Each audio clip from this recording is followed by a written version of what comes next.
Good morning, Desert Sands Educational Foundation community on Facebook as well as YouTube. We are here with Morning Coffee with Chef Mary, and we have we have a special guest with us today as we're going to discuss one of the properties that Chef Mary and I have worked at many a times with the student chefs at La Quinta High School, as well as with different groups throughout Desert Sands.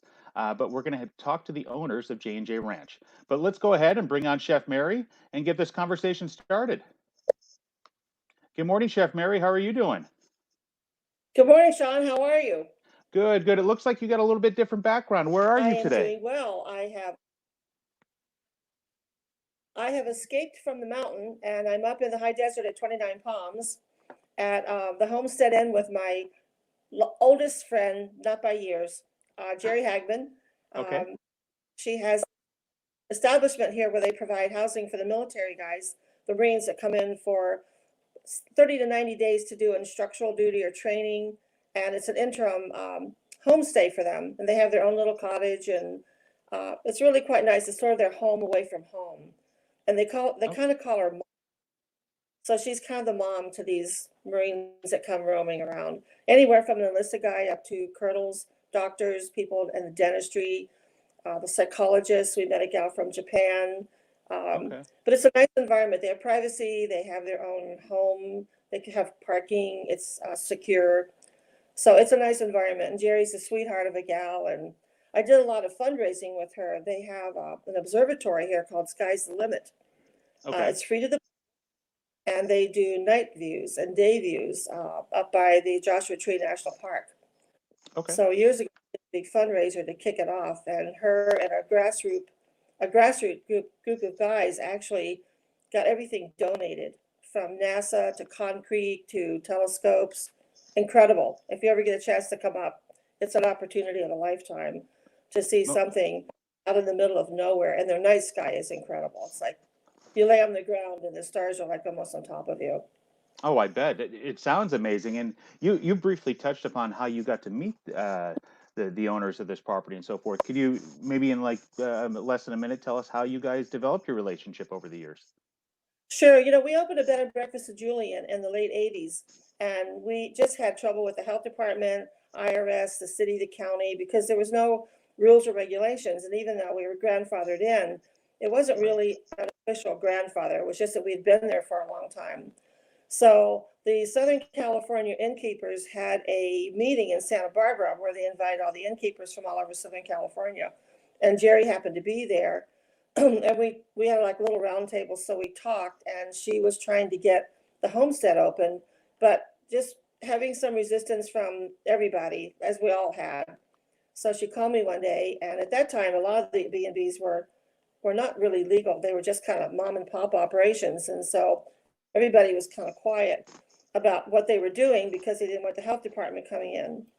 Okay. So she called me and said, "Can you help me?" And I said yes. And eventually we got through all those loops. We got everything legal. We got everything licensed. The health department was incredible to work with. They really gave us really good guidelines because we were homes, not commercial kitchens. Okay. Um, then we worked with the county, and the county got all of our TOT tax. And, it took us a couple of years to go through some little humps and bumps, but they worked with us, and eventually everybody was, legal and licensed. And so after that, we just stayed friends. And she has a house in Big Bear that she comes up and we see Okay. her. Actually, the person that sold her house is the person that sold me my house. Okay. Okay. So So you one thing, Mary, I'll say is you keep key working that you and relationships. where you know somebody that knows somebody that knows somebody. Right. I'll say, Mary, you are key with keeping key relationships with people. And, it's because of us having good relationships with people that we have this next person that I want to bring on with us, James Blanton. And James is the part owner of J&J Ranch. And like your friend up in where you're staying now, they have an Adobe home as well. And I want to kind of show that here to highlight. Um, this is their Oh wow. property here. Pretty amazing. You and I have had the pleasure of hosting some events there, either with the school. I had the pleasure of hosting an event for a benefit concert there too for a family in town. But let's go ahead and bring on James so we could talk a little bit more about his property and more about some of the things that he has going on. Good morning, James. How you doing? Good morning, Sean. Good morning, Chef Mary. Doing great. Doing good. Excellent, excellent. Well, welcome to Morning Coffee with Chef Mary. This is, I believe, Mary, I believe this is our 4th or 5th episode. Yep. And Yep. with that morning, being James. said, I see with Mary's new location, we got a little bit of a lag time, but that's perfectly fine. James, why don't you do a little bit, introduce yourself to our Facebook community in who you are. I just talked a little bit about the property. Tell us a little bit about yourself. Yeah, good morning. My name is James Blanton, and my partner John Miller and I own the J&J Ranch. We're out here on the edge of southern edge of La Quinta, off of Avenue 58, kind of the back entrance to Andalusia. We bought it 12 years ago, and the property, actually, the main part of this house was added on in the 80s, but the main part where the two chimneys are, that was built in 1926, so the same time as the La Quinta Resort. Okay. It's all adobe, and then we actually have a guest house and a little pool house on the property as well. The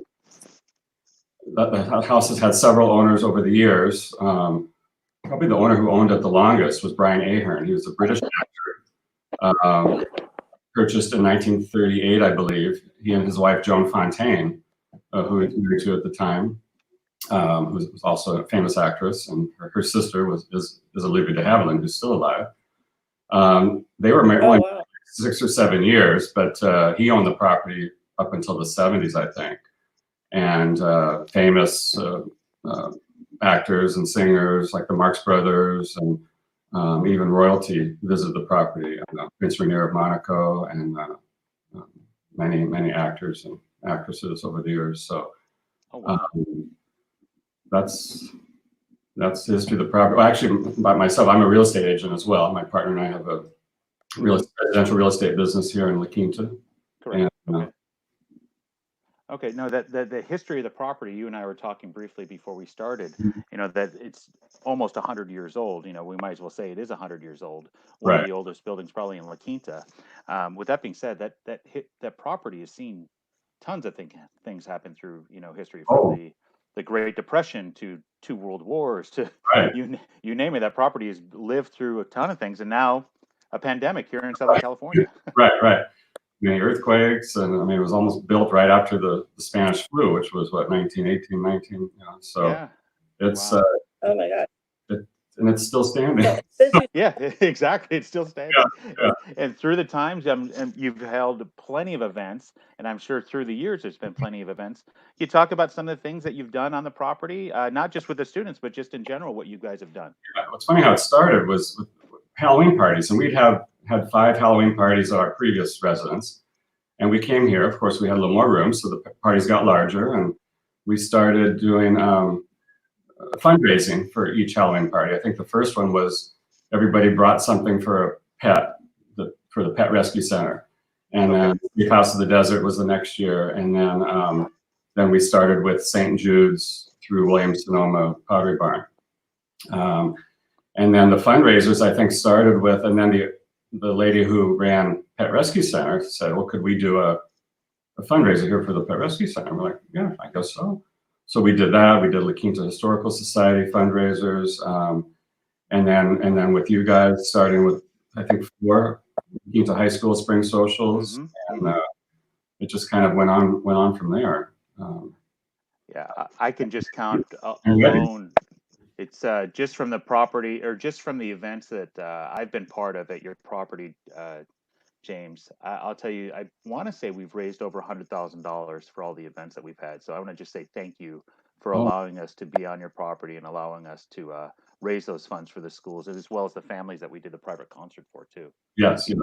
Yeah. Well, you're welcome. Yeah, I'm glad we were able to give back. So now, I know we've been. Go ahead, Mary.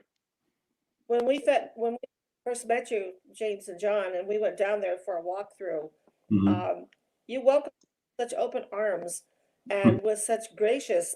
We knew we were going to be in your home, and we were kind of nervous about being in your kitchen because we knew it was part of the original property. But you gave everything that we needed. You gave us. We said we need this. Can we have that? No problem. If something wasn't working, if we need an extra hand, you guys just no wasn't an answer, and that was just gracious. And I think it was good for our students to see that they could work hand in hand, you know, with other people other than our school people, and see how it is to be responsive and to be there for them. And actually, I think they had a good time knowing you and being on the property, because we did spring socials, we did a wedding. We did a wedding. We did Sean and Franny's wedding, and that was a beautiful setting, and the whole thing flowed very smoothly. But you were just gracious to help us and to give us that opportunity to have a fundraiser and donate through your kindness. Well, thank you. It was all wonderful. It's great working with the kids, and we saw many kids, you know, start off as freshmen and then graduate as seniors, and then the next set coming in. And I mean, the food, I was talking to someone actually last weekend who's thinking of maybe having a wedding here in a few years, and a family of ours. And I mentioned the kids, what a great job they did at Sean and Francini's wedding. Yeah, that's, you know, I want to point out that just through the events that La Quinta High School and Desert Sands has been able to throw at your property and so forth, I just want to make sure that we recognize, you know, obviously the culinary students were preparing the food and they did an outstanding job with that. Each of the times that we had those events there, we kind of divided up the funds and we divided and conquer. The Medical Health Academy helped out with being like the servers at the event and helping out with bussing tables. The Public Service Academy at La Quinta worked with the Sheriff's Explorers, and they helped park cars. They weren't physically driving cars and valeting, but they were helping park and organize the cars for that.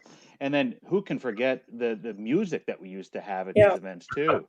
You know, we'd coordinate, you know, Mr. Fleischman, the band director at the time, with some local musicians and professionals to come play with, you know, the high school kids. You know, you get like a Grady James or a Megan Van Dyke, you know, they're fantastic on their own, but if you get them a 20-piece band behind them, they're pretty amazing. And these things just turn into not only just a great events for the community, not great events just to raise money, but just great events for experiential learning for students. So it was just fantastic to see that all happen together there. Maybe for one time, go ahead, Mary. I think the first event that we did there, we got all the vendors. They were all up underneath that little like patio portico, and one of the guys had arrived a little bit later, and we couldn't figure out how we were going to get him in because everybody was parked and everything was, you know, pretty well shut down. And John and James magically opened this wall. I don't know where this thing came from, but this wall opened, and I think it was Chris from Hyatt. I remember. They were able to scoot all of their food in, set up, and nobody even knew it went on. And we were like, where did that door come from, these guys? And it was just great. I mean, it made it easy for them. Our vendors were so appreciative of having the power and the tables and the extra help and the assurance that they'd be able to serve their food, you know, with the right lighting and the right power. That was important. And that was a fun day we did that day, I tell you. Hey, Mary, is there any, I don't know, stories from the kitchen that maybe you could share with James that he may not know about from different things that happened? Maybe talk about what happened with Oscar on the first trip over? Well, when we did Franny and Sean's wedding, James, you'll love this. You know, we were doing the buffet, you know, on the side of that garage area. Oh, yeah. So we left the school, prep there, and Oscar was in the box truck with Mr. Delgado. And one of the offerings, no, I think it was a spring social we did, because one of the offerings was a ceviche. Yep. So they leave the parking lot of the school with the box truck. I'm following behind them with my stuff. And all of a sudden I see the box truck stop.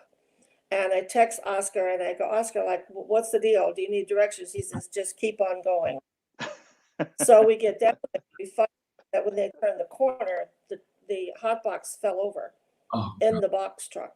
And luckily, we were going to drain all the ceviche when we got there. And that was always an issue, how we were going to drain it. And so it became what happened in the box truck stays in the box truck. So it drained itself. And then I remember one time we got down and we had a lot of stuff plugged into one of your outlets and it blew everything. I remember. And we're down at one of the kids, they said, Chef Mary, the light on the hot box isn't on. I go, well, you must not have it plugged in. And we go around there, and of course they plugged everything in, and everything was plugged in everywhere, and it was blowing all your fuses. And who is your maintenance guy that's there? Henry, our handyman. Yeah, he Thank God. found him. I said, go find anybody, because I didn't know if it affected the whole property. Pretty soon he came around. He goes, okay, let's do this, let's do that, and we were back up to snuff again. So that was pretty. It was pretty tight for a few minutes. But I think what I find interesting is the little videos that you guys share with us, the creatures that are on your property. Yeah. Did you see that snake last week? Yes, my gosh, that was the big guy. Yeah. My question is, do you or does Henry or John go after those things, or do you have Ryan go after them? No, Junior, Henry's nephew, is working with us now, and he goes out. It was out in the back field, out where the parking area is, right by the amnesty wall. And luckily, I've never really seen a snake here. They always seem to find it before. I hate snakes, and this thing was huge. He said it had 12 rattles, 12-year-old rattlesnake, over 3 feet long. And he used the shovel, to off with the head, thing. But it took him a few times because it was a big snake. So, oh my. But, yeah. Some of the things you're posting of those creatures crawling all around your property, it make me a little bit scared to live all the way out there. Yeah. It's a little different than it was in Lake La Quinta, that's for sure. Other than snakes, maybe you could share with people what you guys have encountered on your property and your cameras and so forth. I mean, recently, the nest cam that's out front by the gate. One morning, John was looking. There was something. He couldn't figure out what it was. We think it was raccoon or something like that. And one time, I saw 3 raccoons just turning the corner down our street, and they stood up on their hind legs, and they looked huge. And so, of course, coyotes, raccoons. Many owls. Who knew we had so many owls out here? But we've learned a lot about owls. They come back every year to where they were born, and out here with all the date palms, and we still have some. That's where they like to live and hunt. So the owls come back every year and have their babies, and of course coyotes, you name it, scorpions. Yeah, that would definitely scare the living daylights out of me. I have a hard time when I see a big cockroach, and they're all over the place here in the desert. Oh yeah. Wolf spiders, things I never even heard of before. Yeah. James, maybe if you could share a little bit about how. Go ahead, John. Oh, okay. James, maybe you could share a little bit about what you did before Realty and what you did down, what brought you to the desert and so forth. Yeah, well, John and I met 31 years ago, so 1989. We met at LAX, worked for SkyWest Airlines at the time, and then later on Singapore Airlines for 10 years. And both loved our jobs, had a nice house in El Segundo, right near LAX. And it was just like one day in August of 99, I think it was, my mom lived out in the desert, and I think we were driving down Country Club, and I'd always wanted to move to Hawaii, but just the expense and everything. And we're driving down Country Club near the Marriott, and I'm looking at all the flowers in August. I'm like, oh, this kind of reminds me of Hawaii. Okay. Why don't we move to the desert? So that's kind of how it started. We put our house up for sale, sold it, quit our jobs, bought a house in Lake La Quinta, off the lake, and just wanted to do something together. John and I actually thought about opening up an antique store at the time, because we both were into antiques, as my grandmother was, his mother was. And also we thought of a bed and breakfast. Lake La Quinta had what was a bed and breakfast back then, called the Two Angels Inn. Okay. And now it's the Chateau at Lake La Quinta. And so it wouldn't be fun running a bed and breakfast. And we drove up to Ottawa a few times and, looked just looked around some of the old bed and breakfasts and talked to people, and real estate just kind of, it just happened. One day, John and I would always go to open houses on the weekend. We just loved from the time we met. This is fun to do. And someone mentioned, you guys should get into real estate. I'm like, nah, we wouldn't be good selling houses, I don't think. Wouldn't be our thing, but just kind of happened. And I was still working full time. John started first, and we figured if he could just sell maybe 5 or 6 homes a year, that'll supplement our income. And he was busy, crazy busy in 2003 when he started. And Oh, I bet. Yeah, that's right when yeah, the economy was clicking. yeah, 03 or 04, and he said, God, if you could just get your license and do open houses on the weekends or something like that. So that's kind of how it started, and here we are. Yeah, here you are. You got a beautiful property, and Yeah. thank you for allowing us to have many events over the years at it. Oh, you're welcome. Yeah, It's been fun. most definitely. So James, you say that you and John were innkeepers for a while. Well, yeah, I see that. Where at? Did you say Julian? Because yeah, I was. We had a bed and breakfast in Julian. It's still there. It's Butterfield. We opened it in '87, and then sold it in 2000, and bought a small hotel in Lucadia that was at the beach that we ran for a while.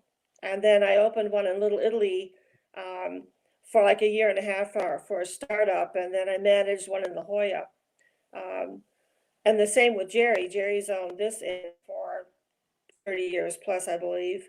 So we have a lot of common interest. And like we went to Lake Chateau one day for lunch, and I Right. didn't realize that was an old inn as well. Yeah, it was. We had friends that lived in Idaho that we visited, and there was a lot of inns in Big Bear for a while, and most of them have closed. There used to be like 12 or 13, and now I think there's maybe a handful of them. The Oh. same with Julian when they had all the fires the last time. Half of them were burned out, and they just didn't recover. Right. Mhm. Yeah, we thought it'd be a great place to put our antiques. That's kind of how we started. I mean, we have collections of jadeite, old, china and things like that. But yeah, the Two Angels Inn was opened by the Harris family that owned Harris department stores, and Oh, okay. they sold trucks, and that was going to be their retirement. They would live there, and they did live there. They lived there and ran the inn, and then I think they just realized it wasn't much of it was too much work for retirement. So that's when they Didn't want to clean up after people exactly. and make breakfast every morning. you think it's oh wonderful, I live in this big old, not big old house, but this big house, and Yeah. it's unless you have someone else doing everything for you, it's work. So, right, Mary? Yeah, no, I love what that place has become. I've gone there a couple of times for dinner as well as for lunch with some of our office beautiful. staff. Yeah, it's absolutely beautiful. And for some time, Mary, one of our mutual friends was running the restaurant there, Catlin Burkett. Yes, Burkett. Yeah, Chef Catlin Burkett Yeah. from Burkett's Barbecue, and we Yes. worked with him a couple of times with the kids and so forth. So it's pretty amazing how far the arm of We these don't- students reaches. Yeah. James, I think you found out the same thing that we did. Everybody would come and they go, "Oh, they always want to own a B&B. We must have heard that 100 times. Yeah. Oh my gosh, we give anything." And they thought we did was come out in a fancy apron and make cheese and wine. And then it was like, I remember one night it was New Year's Eve, and we had our own owner's house up there, and so there's knock on the door about 12:30, and the guest said, "I have a problem in our room." So we go, "Okay, fine, we'll go over there." Well, they loaded up the fireplace with about 1 million logs, and it actually blew off the fireplace. Fire shot across the room, blast short went across the room, and before we could do anything, they snuck out. And we turned around and we went, "Where are these? They were gone." Yeah. I don't know if they were terrified or. Well, But yeah. like, we did a lot of weddings, and our inn was only 5 rooms because that's all the county will allow you in San Diego. Okay. You have a minimum rooms that you could have. So it was fun. We met lots of people. We still have friends from our original guests that came up in the 80s, and I'm sure you found the same thing, that you have this incredible relationship because you're kind of responsible for their well-being and for making their weekends successful. Mhm. And they always thought we could put rope to a marriage that was falling apart. And that's when we realized that we were over our head. We Yeah. had to move on. We did it for 14 years. I bet. I bet.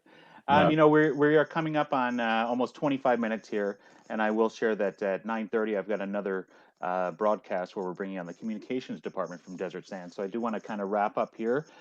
James, is there anything that you'd like to say to the Facebook community or the YouTube community in regards to what's going on now, or just anything in general in closing? Just well, just be safe and well, I guess I could mention about our real estate business. You know, Yes, for please do. Please do. kind of because it has to do with everything. You know, I mean. Mhm.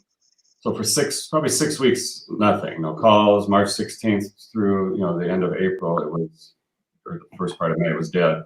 And then now we have 5 homes in escrow in Trilogy over the last few weeks. And so people are dealing with this new normal, whether it's for this time or whatever, and learning how to deal with their lives. And of course, people need places to live.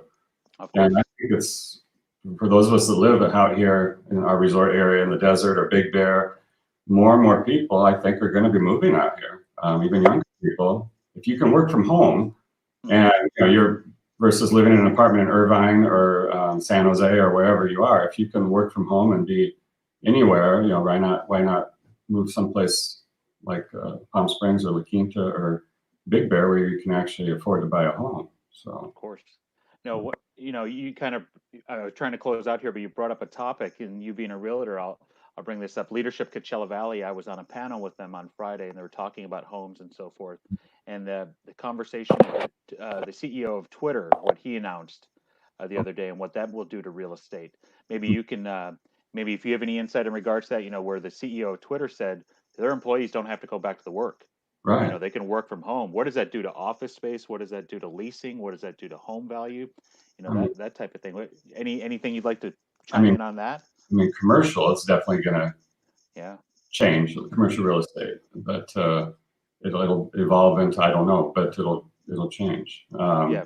There won't be as much of a demand or a need. There'll still be some. You'll still have to have a head office or whatever. Mhm. But yeah, working from home where you don't physically have to be here, like the Twitter headquarters in Yep. in Silicon Valley, wherever they exactly are. You Yeah. can be up somewhere up in a little town in Oregon or down here or in another country. So yeah, I think you said it best. They'll have the ability to have a home. Not be in San Jose in an apartment or in Irvine in an apartment, but have a yard, have a pool, have somewhere to be. and during these times where you are in your home, Yep. would you rather be here where you can at least have some outdoor space versus in an apartment downtown, wherever? So I agree completely. yeah, Well, thank you again, James, for joining us, and thank you for the many times that we've had great times at J&J Ranch. Chef Mary, do you want to close us out? Do you have anything you'd like to say? I do. I just want to again tell James and John that Mr. Webb, Chef Mary, the La Quinta High School Culinary Program, all of our students for the last 4 or 5 years, you gave us an experience that we'll long remember, and we're very grateful. I always remember say when I see John come on, if it's a birthday or whatever, you always get a chance to pop in and just say we still are very grateful for everything that you did for us. Because you didn't have to do it, and we really appreciate it. And I'm glad that you guys are doing well. I understand real estate in Big Bear too is starting to pick up a little bit. So it's nice to see the market moving and see things in a forward motion, get everything open and get everybody working and keeping us off the kitchen table and out of the refrigerator. Oh, there we go. Well, thank you very much, everybody who's viewing. But if you come to Big Bear, okay, we will. There we go. Make sure to look them up. But I'll share that we're not going to be back on Thursday. Mary and I got a little conflict, but we're going to be back on Friday morning at 9 a.m. And if anybody wants to watch, we're going to be on with Chef Hervé Glenn from the Parker Hotel, where he's going to talk about some things going on at the Parker, as well as the many times that he worked with Chef Mary and I. So great job this morning. Thank you, guys. And we'll see you next at Morning Coffee with Chef Mary on Friday. Have a good one, guys. Thank you. Bye. Bye, James. Say hi to John for us. Okay, Mary. Thank Bye, you. guys. Thanks, John.